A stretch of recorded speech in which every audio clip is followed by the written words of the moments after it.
Hey friends, welcome back to Rides and Rigs. Today, I did a little bit of cleaning in the garage. I'm sure you can see here.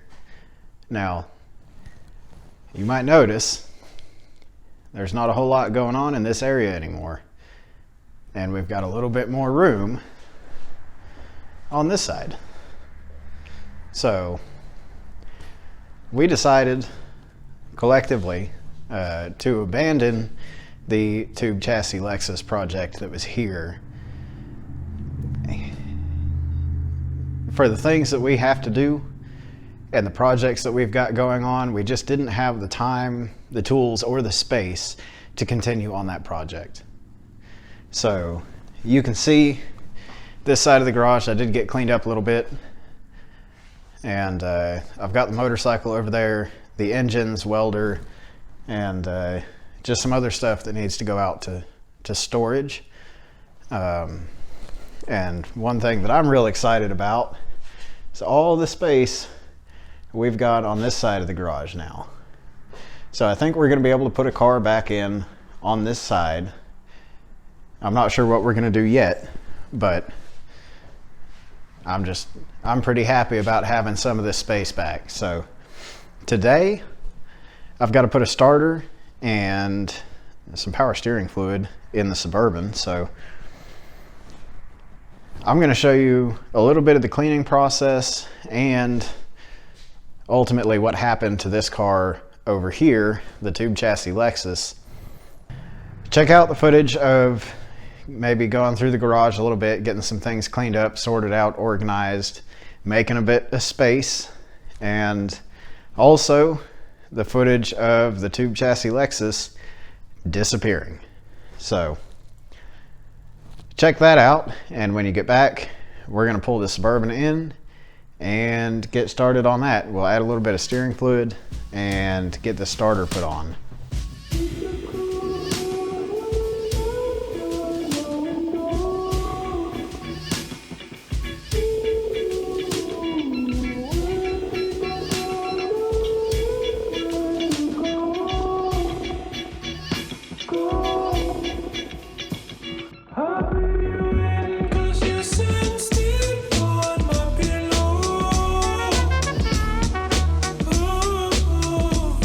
I breathe you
I really wish this truck fit in this garage better.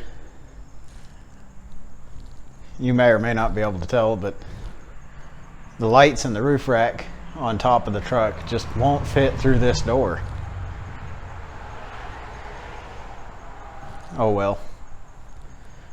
Hopefully we don't have to do too much to this truck when it's not nice outside. I will be getting the driveway redone at some point. I'm not sure if I'm going to do it in concrete, which is ideal for working on things, but also very expensive. So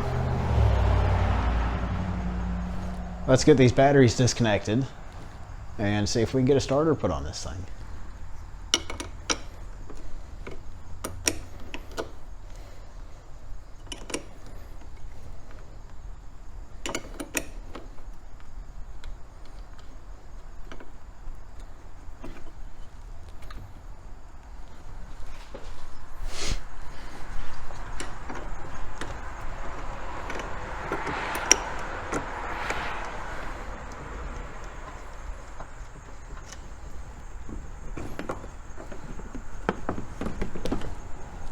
All right, we should be in the clear there. So let's get under this truck and see what it's going to take to get this starter off.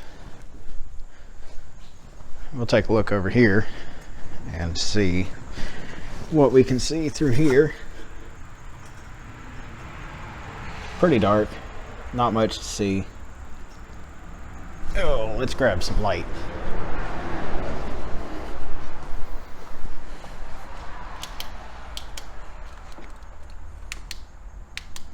Well, those aren't going to help.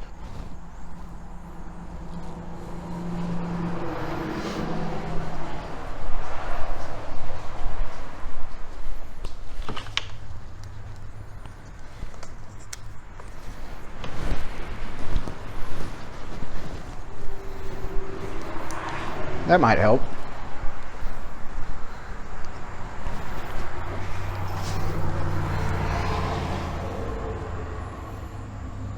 Okay, just a signal wire and the starter wire right here.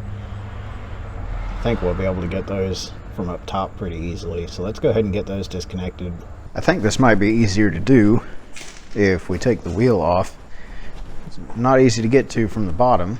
Certainly not easy to get to from the top with that big old wheel in the way. So let's take a tire off and see if that helps us at all.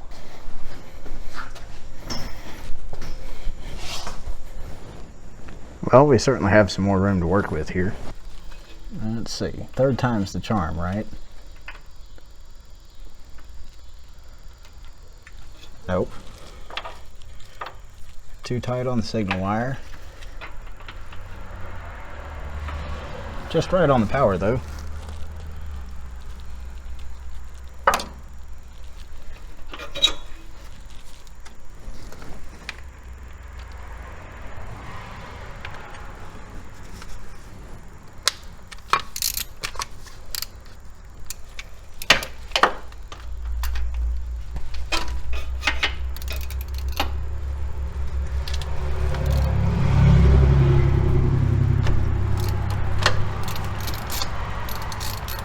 This is one of my favorite tools. These ratchets that you can spin the handle on that will spin the socket that you have attached.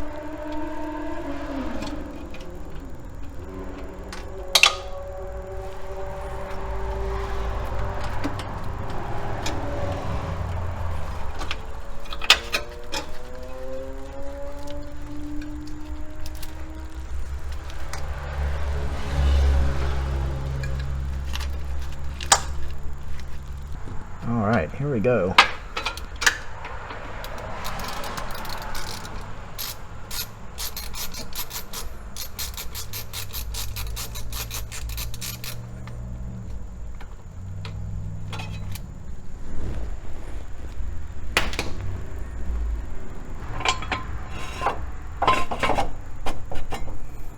You should never get under a vehicle supported only by a jack.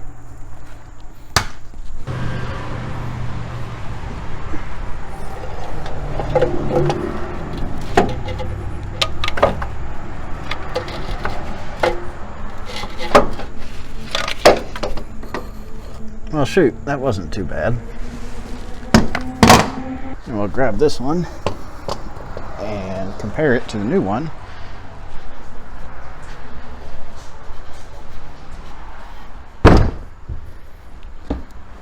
Not super positive about this because they are definitely different. I'm going to do a little digging real quick and see. I'm pretty sure I ordered the right one, so give me a second and we'll see what we got. Unfortunately, the starter that I ordered was the wrong one for this truck. I've already put the other one back on.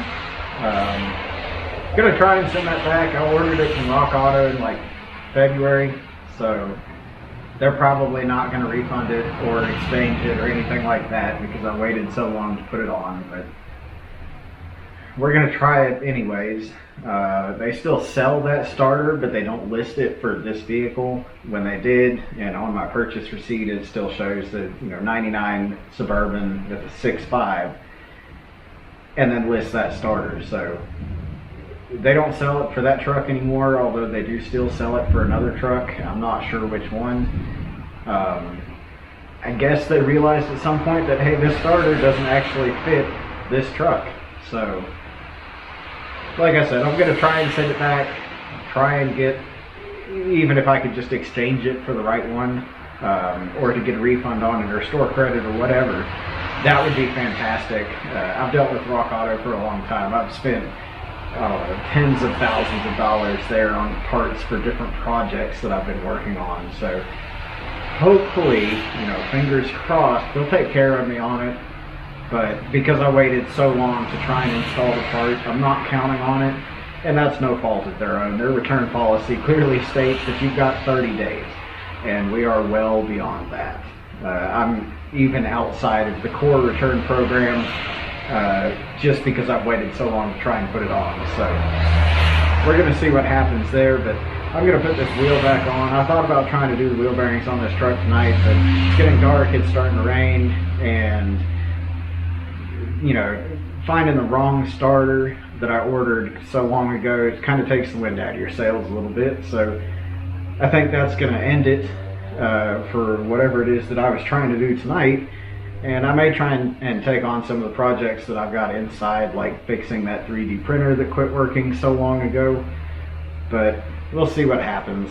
We're going to try and get this truck put back together so that I can at least get it outside. And hopefully, you know, fingers crossed again, it still starts and runs just fine. That starter wasn't actually bad, but you could tell the solenoid on the starter was starting to fail. When you turn the key, it would click once, and you turn the key and it would click again. So I think it was a connection issue inside the solenoid. And I have had it off and tried to clean the contacts, but that didn't actually work as well as I wanted it to. It did help. You know, there was a point in time where the truck just wouldn't start at all. So it does at least start now. Sometimes you've got to turn the key a handful of times before it actually connects and turns the starter. So I know that it's still going to run and drive, and we really shouldn't have any issues there. But I'm going to get this wheel back on, get these batteries hooked back up, get this truck outside, and that's probably going to end it for this video here. But I might take on some of the other projects that I've got for tonight inside, and that's going to create a video for another week. So let's get this truck put back together, and we'll go from there. No smoke, no fire, no funny sounds. I think we're off to a good start here.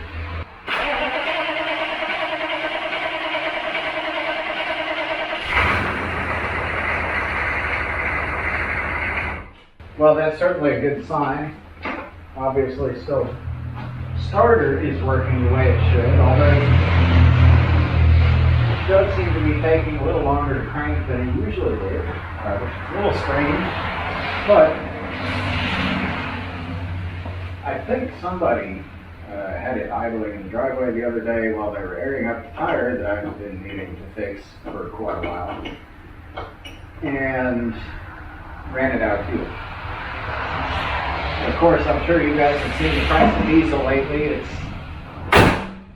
not cheap. So I haven't kept a whole lot of fuel in this truck, but I did not intend to keep that little fuel in this truck. Now, it's certainly not empty. I mean, it's not all the way out of fuel. It's obviously got enough to turn over and fire up. But I don't know that it's got enough to drive down to the gas station to put fuel in it.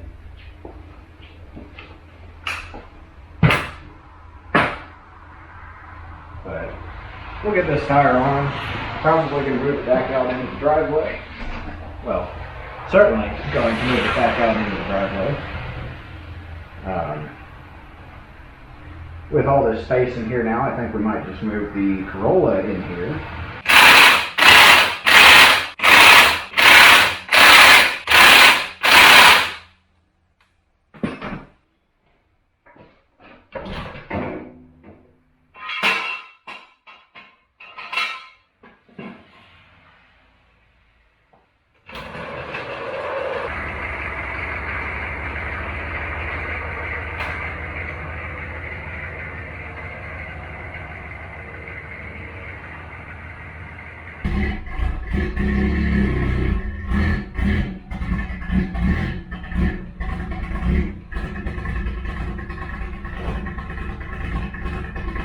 There you have it.